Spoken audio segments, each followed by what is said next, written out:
Cinema হলত গেছিল বগুড়া কতটি, হ্যাঁ ট্রেনের চড়ে গেছিল মাধু মেরিনে দেখে কুটে তুয়াচ্ছু ডিসির যা দেখিছে ক্যাবিনে 300 মানে ওই বাড়ি যাচ্ছে। এখনকার যেগুলো যুবক আছে তাদের আমলনামা এই 12 থেকে 32 বছর পর্যন্ত যেগুলো যুবক আছে এর ক্ষেত্রে আমলনামা কোনো হোকার গুণা নাই, সিনেমার গুণা নেই। কিন্তু আজ থেকে তারা 50-60 বছর আগে ধরে বলুন আল্লাহু আকবার, এই কালেমা যুগে যুগে নবীরা তেলাওয়াত করেছেন, মানুষদেরকে দাওয়াত দিয়েছেন। প্রত্যেক নবীর নাম কালেমার শেষে তেলাওয়াত করা হয়েছে। কারণ কি, এই কালেমা হলো তৌহিদের কালেমা। এই তৌহিদ আর রিসালাত মিলে দুইটি বাক্য দিয়ে এই কালেমা তৈরি হয়েছে। লা ইলাহা ইল্লাল্লাহ এটা হলো তাওহীদ, আর মুহাম্মদুর রাসূলুল্লাহ, মূসা কালিমুল্লাহ, নূহ নবিউল্লাহ, ঈসা রূহুল্লাহ, আদম শফিউল্লাহ, এইগুলো হলো রিসালাত। জোরে বলুন ঠিক কিনা। কেউ যদি কালেমা পড়ে রিসালাত যদি মেনে না নেয় তাহলে এই কালেমা দিয়া ওই মানুষগুলিকে মুক্তি দেওয়া যাবে না। এই জন্য কালেমা তাওহীদ আর রিসালাত, এই কালেমার ভেতরে দুইটি পার্ট। এক নম্বর হলো তাওহীদ আর দ্বিতীয় পার্ট হলো রিসালাত। এই রিসালাত আর তাওহীদ মিলে এই পৃথিবীতে নবীদেরকে পাঠিয়ে দেওয়া হয়েছে। এই নবী রাসূলগণ পৃথিবীতে এসে একই দাওয়াত দিলেন। আদম শফিউল্লাহ থেকে শুরু করে শেষ নবী পর্যন্ত দুইটি আয়াত, প্রত্যেকটা সহিফা। আসমান থেকে মোট কয়টি কিতাব নাযিল করা হয়েছিল বলুন তো? কয়টা? কি 104 দিয়ে 114টা সূরা। কথা কর না কেন? 114 কি এই কোরআন শরীফে 114 সূরা। আর আল্লাহ তাআলা নাযিল করেছেন আসমানি কিতাব 104 খানা। জোরে কোন কয়খানা? 104 খানা। আদম শফিউল্লাহর সময় ওই সহিফাতে যে কথাগুলি নাযিল করেছেন প্রত্যেকটা সহিফা একই কথা নাযিল করেছেন। আমার আপনার নবীর উপর যে কোরআন নাযিল হয়েছে এই কোরআনেও ওই কথা নাযিল করা হয়েছে। আল্লাহ তাআলা কোরআনে বলছেন কুল হাবিতু মিনহা জামিআ ফাইম্মা ইয়াতিয়ান্নাকুম মিন্নি হুদান ফামান তাবিয়া হুদায়া ফালা খাউফুন আলাইহিম ওয়ালা হুম ইয়াহজানুন। আল্লাহ বলছেন, হে আদম বংশধর, পৃথিবীতে তোমরা নেমে যাও, মিন্নি হুদান, আমার তরফ থেকে যে হাদায়াত বাণী যাবে, ফামান তাবিয়া, যদি এটা করতে পারো, ফালা খাউফুন, তোমাদের জন্য কোনো ভয় নাই, ওয়ালা হুম ইয়াহজানুন, তোমাদের জন্য কোনো দুশ্চিন্তা করতে হবে না। জোরে কোন আল্লাহু আকবার। কোরআন মানলে ভয় নাই, চিন্তা নেই। কার কথা? একটু জোরে বলেন না, কার কথা? আল্লাহর কথা। আল্লাহ বলছেন, যদি তোমরা না মানো, অবিশ্বাস করো, মিথ্যা মনে করো, তাহলে ভয়ও আছে, চিন্তাও আছে। কথা ঠিক কিনা? এই ভয় আর চিন্তা থাকবে না, এটা আল্লাহ বলছেন। কিন্তু কেউ যদি কোরআনের কথা মিথ্যা মনে করে, মানুষকে যদি অবিশ্বাস করে, তাহলে এই মানুষগুলির পরিণত হবে। আল্লাহ তারপরে আয়াতে বলছেন, ওয়াল্লাযীনা কাফারু ওয়া কাযযাবু বিআয়াতিনা উলাইকা আসহাবুন নারি হুম ফিহা খালিদুন। আমার আল্লাহ বলছেন, ও পৃথিবীর মানুষ, যদি তোমরা কোরআনের কথাগুলিকে অবিশ্বাস করো, মিথ্যা মনে করো, আমি রব্বুল আলামিন বলে দিচ্ছি, আখিরাতে বিচারের পর তোমরা জাহান্নামের আগুনের সাথী সঙ্গী হবে। জোরে কন্যা নাউযুবিল্লাহ। এই দুটো আয়াত প্রত্যেকটা নবীর সহিফাতে কিতাবে নাযিল করা হয়েছে। জোরে কোন আল্লাহু আকবার। এই দুটো আয়াত প্রত্যেক নবীর উম্মতদেরকে বোঝানো হয়েছে। নবীরা বুঝাচ্ছেন যে যদি তোমরা মুক্তি পেতে চাও, জান্নাতে যেতে চাও, আল্লাহর এই কথাগুলি ইতাআত করতে হবে। আর যদি জাহান্নামে কেউ যাওয়ার চিন্তা করো, তাহলে এই কথা দ্বারা অবিশ্বাস করবে, মিথ্যা মনে করবে, তারা জাহান্নামের আগুনের সাথী সঙ্গী হবে। এই দুটো আয়াতই পুরো কোরআন বোঝার সবচেয়ে মক্ষম উপদেশ। কথা ঠিক কিনা? একটু কথা বলেন না কে ভাই? এটা মক্ষম কি? এই আদেশ কার? আল্লাহ। এখন বলুন, এখানে যতগুলা মানুষ আছি আমরা, যতগুলো মানুষ আছি এই মানুষগুলোর হাতে হাতে যদি একটা করে সাদা কাগজ দেওয়া হয়, একটা করে 5 টাকা দামের কলম দেওয়া হয়, আর যদি বলা হয় ভাই আপনারা একটা প্রশ্ন লেখেন 1 নাম্বার দিয়া কোরআন মানলে জান্নাতি, আর একটা প্রশ্ন লেখেন কোরআন না মানলে জাহান্নামী, এখানে যদি জুমার নামাজ পড়ারও যদি লোক না থাকে, এই লোকও যদি থাকে, তাও কয় নাম্বারের টিক চিহ্ন দিবি? কথা কন না একেবারে কয় নাম্বার? 1 নাম্বার। কারণ এখানে আল্লাহর কথা তার অন্তরে বিশ্বাস আছে যে না কোরআন মানলে জান্নাতি, না মানলে জাহান্নামী।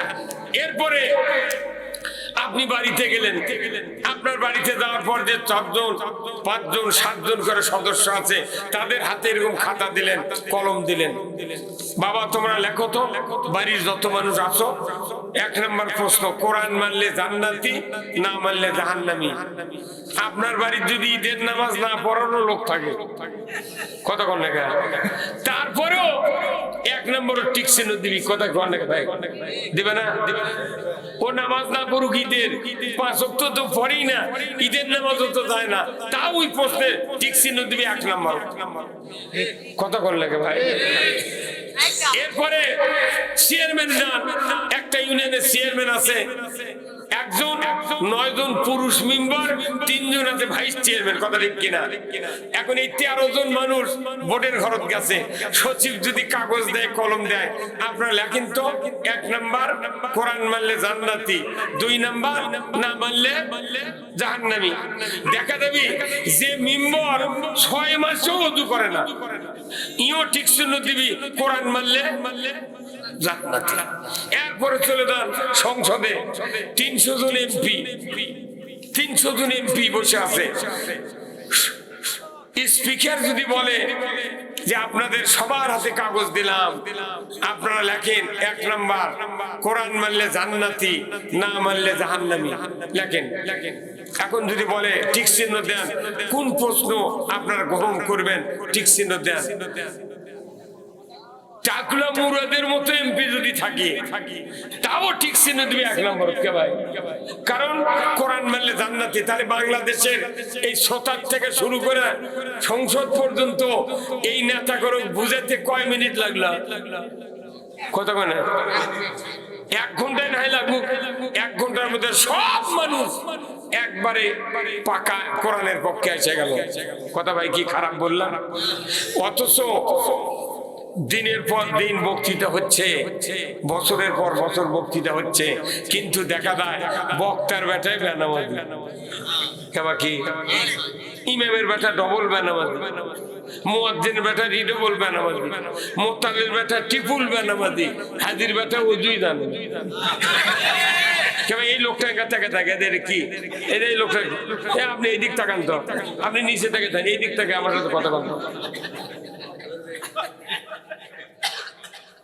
কথা বুঝতে পারছেন আপনি?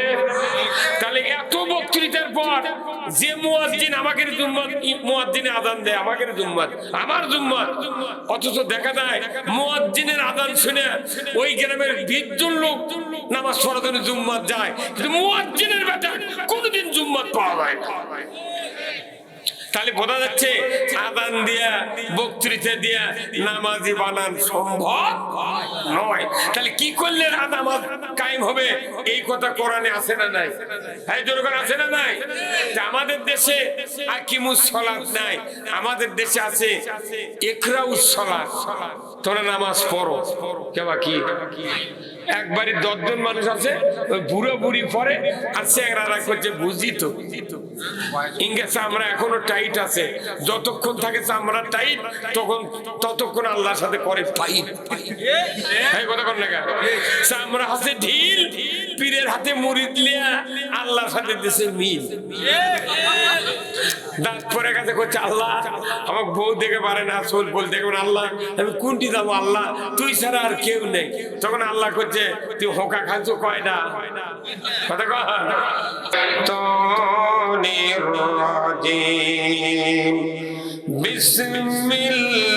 বিসমিল্লাহির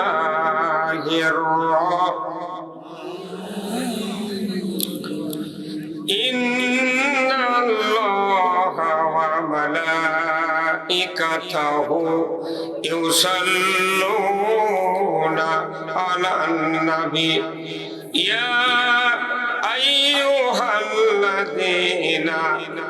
আমানু সাল্লু আলাইহি ওয়া সাল্লিমু তাসলিমা اللهم صل على محمد وعلى آل محمد كما صليت على إبراهيم وعلى آل إبراهيم إنك حميد مجيد اللهم بارك على محمد وعلى آل محمد كما باركت على إبراهيم وعلى آل إبراهيم إنك حميد مجيد اللهم آمين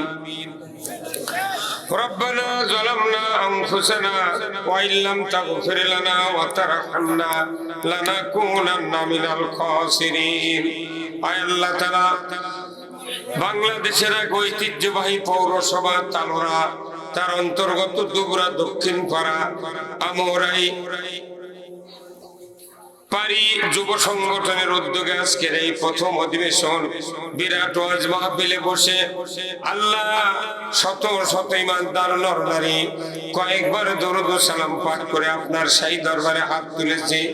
মেহেরবানি করে আমাদের সকলের জীবনের গুনাহগুলি আপনি মাফ করে দিন।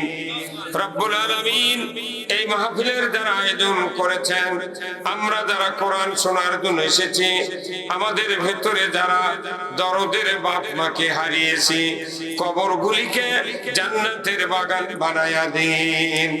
রব্বুল আলামিন এই দুবরা সহ চতুর্দিক থেকে যতগুলি গ্রামের মানুষ, মহল্লার মানুষ মাহফিলে হাজির হয়েছেন, সেই গ্রামের মাটির নিচে যত মুমিন মুমিনাত চিরবিদায় নিয়ে শুয়ে আছেন, আল্লাহ সকলের কবরগুলি জান্নাতের বাগান বানায়া দিন। রব্বুল আলামিন আল্লাহ এই গ্রামের যুব সমাজ কোরআনের মাহফিলের আয়োজন করেছেন, আয় আল্লাহ তাআলা যাদের চেষ্টায় এই কোরআনের মাহফিল কায়েম হয়েছে, আল্লাহ তাদেরকে আপনি দীর্ঘ হায়াত দান করে দিন। রব্বুল আলামিন 18 কোটি ইমানদারের দেশ বাংলাদেশ, আয় আল্লাহ তাআলা এই বাংলাদেশের উপর আপনি খাস রহমত দান করে দিন। আল্লাহ রব্বুল আলামিন কি কথা বলবো জানি না, যে কথা বললে আপনার বান্দা বান্দীদের দুনিয়া এবং আখিরাতের কল্যাণ হবে, সেই কথাগুলি আমাকে বলার তৌফিক দিয়ে দেন। রব্বুল আলামিন পরিশেষে দোয়া চাই, আল্লাহ তিনবারের প্রধানমন্ত্রী সাবেক বেগম খালেদা জিয়া আল্লাহ কয়েকদিন আগে দুনিয়া থেকে বিদায় হয়েছেন, আল্লাহ তার কবরখানা জান্নাতের বাগান বানায়া দিন। রব্বুল আলামিন আয় আল্লাহ আমরা যারা কোরআনের মাহফিল শোনার জন্য বসেছি, আমাদের সকলকেই কোরআন শোনার তৌফিক দিয়ে দিন। সুবহানা রাব্বিকা রাব্বিল ইজ্জাতি আম্মা ইয়াসিফুন ওয়া সালামুন আলাল মুরসালিন ওয়ালহামদুলিল্লাহি রাব্বিল আলামিন। একটু জিকির করেন লা ইলাহা, সবাই জবান ইলাহা, জোরে লা ইলাহা। দেখো মৌলার কি খেলা, ডঙ্কা বাজে কারবালা, শহীদ হইলেন ইমাম হুসেন, তবু সারে না ইল্লাল্লাহ লা ইলাহা। সবাই জোরে লা ইলাহা, জোরে লা ইলাহা, লা ইলাহা ইল্লাল্লাহ মুহাম্মাদুর রাসূলুল্লাহ সাল্লাল্লাহু আলাইহি সাল্লাম। দুবরা দক্ষিণ পাড়া তালোড়া দুপচাচিয়া বগুড়া আজকের এই যুব সংগঠনের উদ্যোগে আজকের প্রথম অধিবেশন বিরাট ওয়াজ মাহফিলের সম্মানিত সভাপতি মোহাম্মদ আনসার প্রামাণিক সমাজ সেবক দুবরা, আল্লাহ ভাইজানকে দ্বীনের জন্য কবুল করুক, বলুন আমিন। সহ সভাপতি জনাব মোহাম্মদ মুন্না খান সমাজ সেবক দুবরা, আল্লাহ ভাইজানকে দ্বীনের জন্য কবুল করুক, বলুন আমিন। প্রধান অতিথি জনাব মোহাম্মদ আল মুত্তাকিন মুরাদ ভাই সভাপতি লিটন স্মৃতি সংসদ, আল্লাহ মুত্তাকিন ভাইকে ইসলাম এবং কোরআন বোঝা শোনা জানার তৌফিক দান করুক, বলুন আমিন। আজকের মাহফিলের সম্মানিত বিশেষ মেহমান, বিশিষ্ট ইসলামী চিন্তাবিদ, যুগ উপযোগী ওয়াইজি, উদীয়মান তরুণ আলোচক হযরত মাওলানা মুশিবুর রহমান নাটুরি, এমএ দাওরা হাদিস মাস্টার্স, আল্লাহ ভাইজানকে কোরআন ইসলামের জন্য দিলটা উন্মুক্ত করে দেব, বলুন আমিন। আরেকজন বিশিষ্ট আলেমে দ্বীন, ইসলামী চিন্তাবিদ, মিডিয়া ব্যক্তিত্ব ও তরুণ মুফাসসির হযরত মাওলানা বুলবুল আহমেদ বাশার, আল্লাহ বাশার ভাইকে দ্বীনের জন্য কবুল করুক, বলুন আমিন। বিশেষ মেহমান জনাব মোহাম্মদ আব্দুল হাই বাবু, আলহাজ মোহাম্মদ নুরে আলম চৌধুরী পারভেজ ভাই, জনাব মোহাম্মদ আশরাফ আলী প্রামাণিক, আলহাজ মোহাম্মদ বেলাল হোসেন খন্দকার, মোহাম্মদ মেহেরুল ইসলাম চেয়ারম্যান তালোরা ইউনিয়ন পরিষদ, মাওলানা মোহাম্মদ শহীদুল্লাহ কুন্দ আমির তালোরা ইউনিয়ন বাংলাদেশ জামাত ইসলামী, মাওলানা মোহাম্মদ মুখলিসুর রহমান সেক্রেটারি তালোরা পৌর বাংলাদেশ জামাত ইসলামী, জনাব মোহাম্মদ শাহজাহান আলী প্রামাণিক বিশিষ্ট ব্যবসায়ী, আব্দুল হাই আমির তালোরা বাংলাদেশ জামাত ইসলামী, আলহাজ মোহাম্মদ নুরে আলম চৌধুরী পারভেজ সভাপতি তালোরা পৌর চাউল কল মালিক সমিতি, জনাব আশরাফ আলী প্রামাণিক সহ সভাপতি তালোরা পৌর চাউল কল মালিক সমিতি, আলহাজ মোহাম্মদ বেলাল হোসেন খন্দকার বিশিষ্ট ব্যবসায়ী, আমন্ত্রিত অতিথিবৃন্দ, মঞ্চে বসা সুধীবৃন্দ, সামনে বসা মুরব্বিনে কেরাম, হাজী সাহেবগণ, বিভিন্ন মসজিদের ইমাম মুয়াজ্জিন মুক্তাদি সহ বিভিন্ন রাজনৈতিক দলের নেতৃবৃন্দ, যুবক ভাইরা, পর্দার অন্তরালে হাজারো মা বোনেরা, আজকের মাহফিলের ইন্তেজামিয়া কমিটি বর্গ সহ ইসলাম দরদি মুসলমান ভাই এবং বাপজানেরা, আজকের মাহফিলের প্রচার মিডিয়ার সম্মানিত মাইকালা এবং ভিডিও ম্যান ভাইরা, সবার প্রতি আমার আবার সালাম, আসসালামু আলাইকুম ওয়া রাহমাতুল্লাহি ওয়া বারাকাতুহু। আল্লাহ তাআলার দরবারে লাখ কোটি শুকরিয়া, যিনি আমাদেরকে আজকের এই রজনীতে যুবকদের আয়োজিত জান্নাতের বাগানে বসে কিছুক্ষণ কোরআন, ইসলাম, রসুলের জীবন আদর্শ, দুনিয়ার শান্তি, আখিরাতের মুক্তির উপর কোরআন এবং হাদিসে যে কথাগুলি আছে এইগুলি বলা, জানা, শোনা এবং বোঝার যে মুনিব সুযোগ করে দিচ্ছেন, সেই মুনিবের দরবারে শুকরিয়া আদায় করছি। সবাই দিল উজাড় করে জোরে সোরে পড়ি আলহামদুলিল্লাহ, আরো জোরে পড়ুন আলহামদুলিল্লাহ। লাখ কোটি দরুদ সালাম বিশ্ব মানবতার নবী জনাবে মুহাম্মদ রাসূলুল্লাহ সাল্লাল্লাহু আলাইহি সাল্লামের উপর নাজিল হোক, যিনি হলেন तमाम পৃথিবীর শ্রেষ্ঠ একজন স্বামী, একজন বাবা, একজন নানা, একজন যোদ্ধা, একজন সেনাপতি, একজন যোগ্য ইমাম, একজন সফল রাষ্ট্রনায়ক, যদি বলেন ঠিক কিনা। সেই রাসূলের প্রতি আমরা দরুদ সালাম পাঠ করি সাল্লাল্লাহু আলাইহি ওয়াসাল্লাম। সম্মানিত হাজিরিন, আল্লাহ রাব্বুল আলামিন তার কালামুল্লাহ শরীফে অনেক কথা বলেছেন মানবতার মুক্তির জন্য। এই মুক্তির প্রথম কাজ হলো আমাদেরকে কালিমা তেলাওয়াত করতে হবে, কথা ঠিক কিনা। আল্লাহ তাআলা কোরআনুল কারীম আয়াত নাযিল করে দিয়ে রাসূলকে দায়িত্ব দিলেন, হে রাসূল আপনি তাড়াতাড়ি করে বলুন, আপনাকে নবুয়ত দেওয়া হয়েছে, মানুষগুলিকে দাওয়াত দেন। কি দাওয়াত? ইয়া আইয়ুহান নাস কুলু লা ইলাহা ইল্লাল্লাহু মুহাম্মাদুর রাসূলুল্লাহ। হে মানুষ সকল, তোমরা যদি মুক্তি পেতে চাও, নাজাত পেতে চাও, আমি আল্লাহ আল্লাহর পক্ষ থেকে তোমাদেরকে দায়িত্ব দিলাম, এই কালেমায়ে তৈয়ব পড়তে হবে। যদি তোমরা কালেমা তৈয়ব পড়ো, বোঝো এবং আমল করো, দুনিয়াতে সফল কাম, আখিরাতে মুক্তি পাবে। জোরে বলুন ঠিক কিনা? এই কালেমাই মুক্তি, কালেমাই নাজাত, কালেমাই মানুষের জন্য আসল সোপান। জোরে কর আল্লাহু আকবার। এই কালেমা যদি বুঝতে পারি তাহলে মানুষের মুক্তি অনিবার্য। আল্লাহ রাসূল বলছেন কালেমা শুধু পড়লে হবে না। আমার রাসূল বলছেন হাদিস শরীফে যে ইকরার বিল লিসান, তাসদিক বিল জিনান, আমলুম বিল আরকান। কালেমা পড়লে হবে না, এই কালেমার অর্থ বুঝতে হবে। এই কালেমাকে আবার বাস্তবে আমল করতে হবে। আমলের ভেতর দিয়া কালেমার পরিস্ফুটন ঘটাতে হবে, তেলাওয়াত করতে হবে, অন্তরে বুঝতে হবে।